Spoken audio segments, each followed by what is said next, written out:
So what's behind the spirit of lying? Okay. Let me first say that we know that, well, we should know that lying is a spirit. And how we know that is because the word of God says that Satan is the father of lies. And according to the word, Satan is a spirit. He was a fallen angel, right? You cannot see Satan unless he takes form. And normally he has to have permission to take form through an individual. But just to look and see Satan standing over in a corner somewhere, that's not the case. He's a spirit. So if he's the father of lies, that means that lying is a spirit. Okay? Now, we know that we all have lied. We have all told some untruths. And lying starts from when you're a little child. You will start lying about any little thing. You know, did you put your toys away? Yes. And you go down the hallway, toys all over the place. You know, did you do your homework? Yes. Didn't do homework. Teacher called you. They got an F in math because they ain't done no homework in a year. We know it starts as growing up. But there are things that are behind the spirit of lying. There are other spirits behind the spirit of lying. Normally, if a person is dealing with some kind of spirit, there's always something else behind it. Like I was talking on my video the other day about the spirit of jealousy. What's behind the spirit of jealousy? Lots of time it's the spirit of unaliving someone, harming someone. It could be aggression. There's always something behind the spirit that's showing at the top. And a lot of times the other spirits that are at the bottom that's pushing this spirit to be seen will eventually manifest and just take over completely. You know? So when you have a lying tongue, a lying spirit, what else does the word of God say about being a liar? In the word of God, it says that God will not allow a liar to tarry in his sight. That means he don't even want to look at you if you are a liar, because a liar is dangerous, right? He does not even want to look at a liar. It says that a liar will not tarry in his sight. That means you don't even have to talk to me. You're not even going to talk to me. You're a liar, okay? And you can't be trusted. But I want to talk about what's behind the spirit of lying. Lots of times you're dealing with someone, you're dealing with a boyfriend or a girlfriend, husband or wife, or best friend, whoever, and they happen to be a person who lies about everything. They're just a compulsive liar. It can be something small as, you know, it was raining when I came in here, but you know you was just looking out the window and it was sunshine. No rain, just dry, right? They just lie for any and everything. It started as a child. And a lot of parents think it's cute and funny to let their children just lie and get away with it. But you need to correct that spirit from the jump, because all it's going to do is grow and feed. And it's going to have the human person thinking it's okay to tell little white lies. Sometimes we do lie for various reasons, and that's what I'm trying to get to. What's behind the spirit of lying a lot of times is fear and witchcraft, manipulation. You don't have to sit at a table and look in a future, into the future, into a crystal ball, and stir a pot and sprinkle garlic all over the house and burn sage to be a witch and to be practicing in witchcraft. It all ties together. Okay, witchcraft is as the spirit of rebellion. Okay, and stubbornness is as the spirit of idolatry. Something like that. It's in the word. Google it. And it's a spirit. Those are spirits, and they are underneath. They're the root. You have a tree. The tree is blossoming, but underneath there are roots. There are worms. There are all kind of little things down there that's affecting that root. And it may cause that tree to rot on some branches. It may cause that tree to die in some places, because there's always something underlying. Anything you do in the earthly realm is always a spirit behind you, because we're spirit beings. So it's always a spirit behind you, whether you're doing something good or bad. There's always a spirit behind you pushing you to do whatever you're doing, positive or negatively. So being a liar is rooted and is grounded in the spirit of fear, in the spirit of witchcraft. Because when you lie, 9 times out of 10, you are afraid of something. You are afraid to tell your husband you bought that pocketbook because he said not to buy it because you have to have the furnace fixed and you can't afford a pocketbook this month. We're trying to save.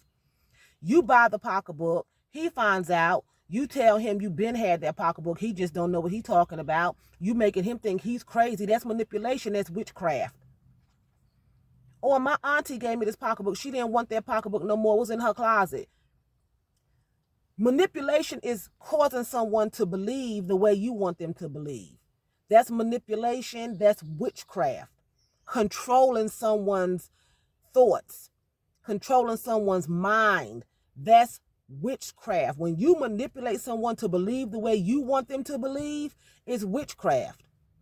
When I speak to you all about the word of God, I'm not trying to manipulate you to believe nothing. You can believe whatever you want to believe. It's what I believe.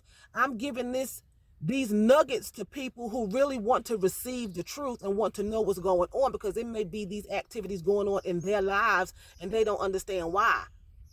And so they will know how to go to the Lord and how to attack it. But whether you believe or not, I'm not trying to manipulate you. So don't come talking about, well, you manipulating us by telling us, no, I'm not. I'm just giving you these juicy nuggets so you can have some wisdom and some knowledge, and know what to do, especially if you are calling yourself a follower of Christ. If you're not a follower of Christ, then keep on lying. Keep on being a manipulator. You know what I'm saying? But a lot of times we don't know what's behind that spirit.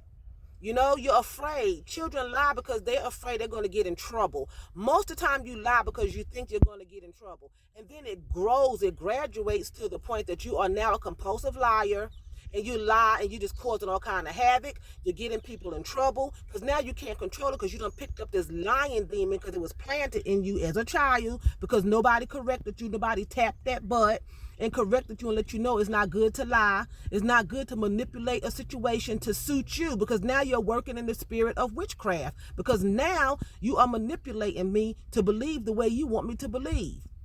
You can have someone cheating on you and they will tell you to your face, I'm not cheating, I'm not doing nothing, to get you to believe the way they want you to believe, so they can continue to lie and manipulate your thinking. That's control. That's fear, because they don't want you to leave them. And manipulation, control, manipulation, control, manipulation, witchcraft. So what's behind the spirit of fear is control, which is manipulation, and fear. So now you grow up, you're scared to tell the truth because you think you're going to get in trouble. I have seen grown men lie to their wives for something simple because they're afraid they're going to get in trouble, like she is their mother and they're 9 years old again. So they lie. Now, I've heard people say, well, lie, that was an innocent lie. If a lie was innocent, God would not tell you not to do it. And he would not say, you won't tarry in my sight. Yes, children lie. You may tell a white lie to your boys. Oh, I woke up late, and you didn't wake up late. You was woke, but you was looking at TV this morning. You didn't want to leave the house till 10 o'clock, had to be to work at 8 o'clock, but you had to leave till 10. I woke up late this morning, I didn't feel good. Well, once you tell that lie, you're going to get used to telling another one, and you're going to get used to telling another one, you're going to get used to telling another one. Then before you know it, you at judgment day, and he telling you to get out my face, I don't know you, because you is a big liar. Because he didn't say what level of lie. He said a liar will not tarry in my sight. He didn't say, oh, you can tell a small lie. He did not say, oh, I understand. He said a liar will not tarry in his sight, which means you do not have to lie, but it has to be stopped when it starts. And normally it starts as a child because you are afraid of something. You're afraid to tell something. Children are being mishandled by other children or adults because they are afraid to tell their parents. Their parents might say, did something happen to you? What's going on? Well, the predator have already pumped fear into this child. If you tell your parents that I did so and so and so, I'm going to unalive you and your mama and daddy. So the child starts lying. So now the child is acting in witchcraft and fear. And then they grow up to be sometimes a predator, and they continue the lie. They continue the manipulation of their victim, you know? So that's why God says you won't tarry in his sight, because it's not just a white lie. You know, did you eat the last piece of cake? I said, don't eat that. I was going to eat it when I get home. I didn't eat that last piece of cake. So-and-so, John ate it. Melissa ate it. Or either you ate it. You just don't remember. But you ate that cake. You even get somebody to lie so good, they'll say, I didn't eat that cake, and it's only you and them in the house. And they got chocolate in their mouth. I didn't eat it. You ate it. I did not eat that cake. You ate that cake last night. You just forgot. Manipulation of the mind to make you believe the way they want you to believe. And they know that they are clearly busted, but they are now working in the spirit of fear and witchcraft. They don't want to have any kind of repercussions and consequences. They don't want to have an altercation. They don't want to argue, so they start lying. And once you start lying like that, it just graduates. Because now you're working, like I said, in the spirit of fear. You're working in the spirit of witchcraft, which is rebellion. It's the spirit of rebellion. And then you become stubborn, because now nobody can't tell you nothing. When somebody confronts you and calls you a liar, now you're stubborn. You want to keep telling that same lie to defend yourself. So now you're working in the spirit of adultery. And adultery, as far as God is concerned, which we all know is the worship of other idols. It's not worshiping God anymore. You done stepped out of the realm of worshiping God, and now you're worshiping idols. That's adultery. You're worshiping other things. Now you are worshiping the spirit of lying. You're worshiping the spirit of witchcraft. You are now a full-blown witch and don't even know it, because you could be an ignorant witch. We have all been guilty of manipulating some situation. That is the spirit of witchcraft. And then when he tells you to stop lying, now you are in the spirit of rebellion, because you're not going to stop lying. Now you're just all jacked up. Now you got all these different kind of spirits floating around in you. People don't realize that little things can keep you out of heaven. Little things can keep you out of heaven. It don't have to be nothing big. Little things can keep you out. That's why you have to read your word, and you have to know. Because if he's saying a lie will not tarry in his sight, that means for those of us who believe in the afterlife, and your body is going to go, your spirit is going to go to Christ if you do the things you're supposed to do. For those of us who believe that, if he's saying that a lie will not tarry in his sight, then where you think your spirit going to go? It's not going to go to him. So little things like that can keep you out. It's not little, but details. A lot of times we think it's the big sins that everybody can see. But it's the small little things that you think is not harming anybody. No, I didn't buy that pocketbook. No, I didn't do this. No, I didn't eat that. It graduates because it's something underneath it causing you to do it in the first place. Spirit of fear. The spirit of witchcraft, manipulation. I keep repeating that. Because a lot of people think that you have to go to a soothsayer. You have to go to a fortune teller and a palm reader to be a witch. No, you don't. Because even when you go to those people, they are still manipulating a situation for you. So the spirit of witchcraft is manipulation, when you start manipulating situations to go your way. You can even... You know how you have people that will lie on you at work and sabotage your livelihood, try to get you fired? It's still it's witchcraft, because they're manipulating the boss to believe the way they want them to believe. And they are fearful of the person they're lying on, because they don't want that person to be exalted above them. Or other staff might like that person better, and they don't like the fact that that person is getting that attention. And that's fear, because they're not assured of themselves. They don't have the confidence in themselves. So now they're picking on this person, and the person could be innocent and haven't done anything to them. It's still fear underneath that, along with the spirit of jealousy and the spirit of hate. So other spirits, they don't act on their own. They always have a partner. See, God don't need a partner. He don't need you to burn sage to get evil spirits out of your house. All you have to do is call the name of the Lord and plead the blood. Anything outside of Jesus Christ is not of God.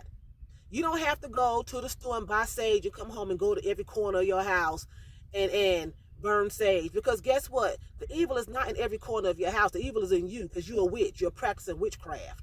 Burning sage. Having somebody read your palm and telling you your future, that's witchcraft. God don't need nobody to help him tell you nothing about your future. He can tell you about your future and how to straighten up. He can tell you how to get rid of evil things that's going on in your life. Anything outside of him is wrong as far as, witchcraft. That's wrong. He don't need any help. But when you're dealing with evil spirits, they have to have backup. They don't work alone. A lot of times when you go to get delivered, they concentrate on one. A lot of times the person that's trying to deliver you, if they don't understand deliverance, they will try to concentrate on that one spirit. That's why a lot of times people are not fully delivered, because the other underlying demons lay quiet and they don't say anything. So that person may call out that lying spirit, but they left behind the spirit of witchcraft. They left behind the spirit of fear. They left behind the spirit of perversion. They left perversion. They left all those other spirits behind because they don't know that spirits don't work alone. They tag team. They work together. That's why when Jesus was casting that demon out of the man who was in the cave, and they told him that their name was Legion because they had many. We are many. Jesus knew that he had to call all of them out. What was the use of calling out the spirit that he was cutting himself, right? Why just call out the spirit that you see? Oh, he cut himself. I'm going to call that demon out of cutting. He cutting himself. But you done left all these other demons that caused him to cut in the first place in place. Because guess what? That house still is affected by demons, like your house is affected with roaches or something, and you don't get it. You may bomb, but if you don't get that nest, they're going to start coming right on back out. So if you call out that one spirit and you don't get the rest of them, guess what? The other ones are going to start manifesting, and that other one's going to come right on back in and take right on back in his place where he was before. And that's what happens if you have bugs.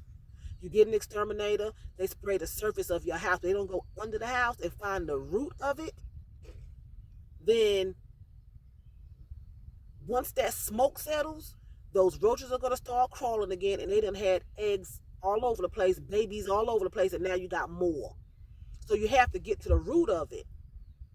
You have to get to the root of it. The root of your lying tongue, your fearfulness, your whatever. You have to find out what caused that in your child. What caused it in you as a child? Why do you do them things? Why do you lie? So I wanted to come on here and talk about what's behind the spirit of lying, fear, and witchcraft, manipulation. Because 9 times out of 10, if you think about it. When a person lies, they are afraid of something. They don't want to get in trouble. It's something. So they manipulate the situation, which is witchcraft. So now you're working in 2 more spirits besides the lying. So you're a liar, you're a scaredy cat, and you are a manipulating witch. So you are a lying, scaredy cat witch. Yeah. It's other spirits working behind being a big fat liar. That's why it irks me, or it may get under your skin and grieve your spirit when somebody just lies to you and you know they're lying and they continue to lie, and you're like, oh my God, it grieves your spirit because it's just evil and wicked, and that's why the word of God says, and God is the living word, that a liar will not tarry in his sight. Okay, so I want to come on here and I want to give those little, drop those little nuggets of knowledge and wisdom. And with that being said, I'm going to say vielen Dank. That's thank you very much in German. So vielen Dank for watching me. And choose, that's what? That's bye in German.